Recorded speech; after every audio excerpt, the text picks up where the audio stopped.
it has been beyond fulfilling to watch the growth of our children. And these kids come in, they've been abused, they've been broken, they've been beaten, they've been all of those things. And that's a challenge for us, because how do you fix something that is so desperately broken? And we know the reality is we can't. Only Jesus can.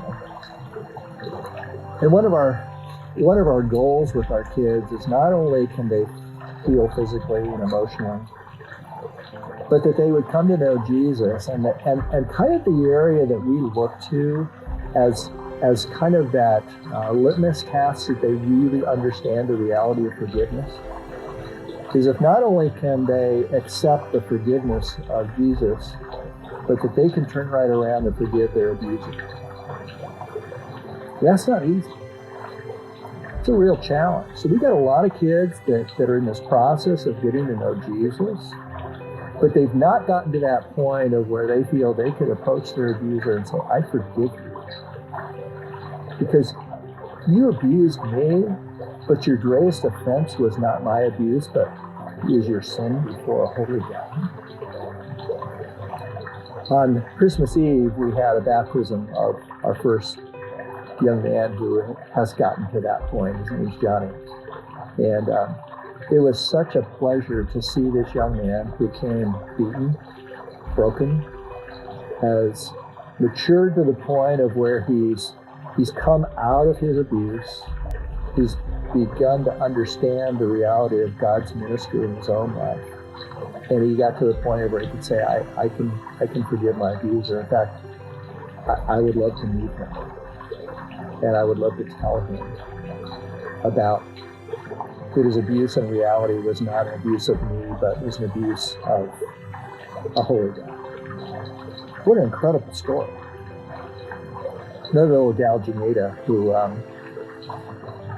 was very badly abused, sexually traded, abused by her owner, for lack of a better term.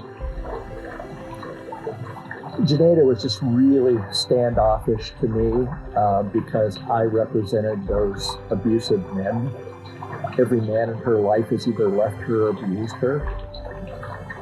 And for a long time, I would walk in and I would see her standing off at a distance, and I would walk towards her and she would walk away. So you got all these girls, and Janeda is just an example of that, who cannot trust men because men have proven to be not caring for her, but willing to just abuse her and use her.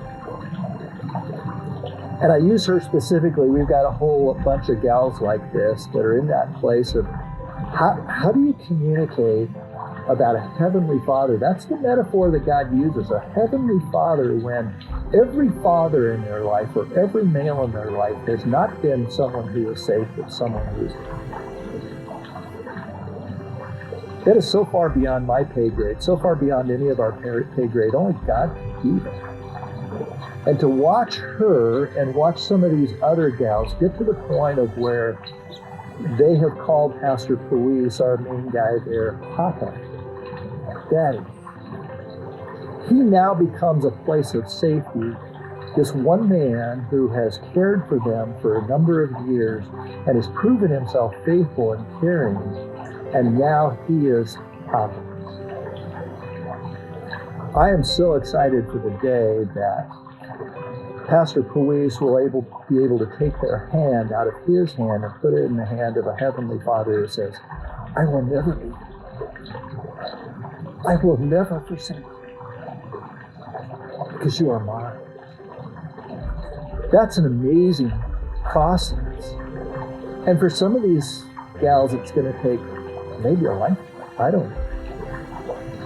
But Janeda is now at a point of where she comes up and she gives me a kiss. And she'll come up and she'll stand next to me. And to me, that's not just a sign of familiarity. That's a sign of healing. It's a sign of growth. That's a sign that some of that scar tissue is beginning to heal. And to where someday I look to her to be able to put her in a car and maybe even come up to her abuser and for her to be able to say, I forgive you.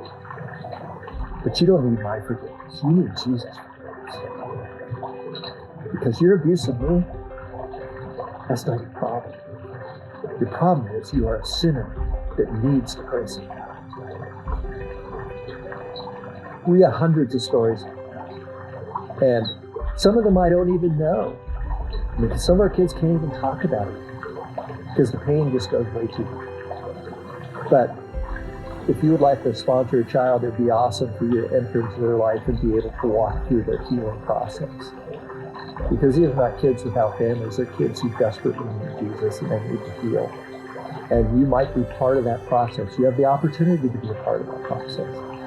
And so for that, we're thankful for you. Thank you for being a part of Connect 2. Thank you for being a part of what God has called us to do. And thank you for all the support, both prayer, emotional, physical, financial, that you do for us. Thank you.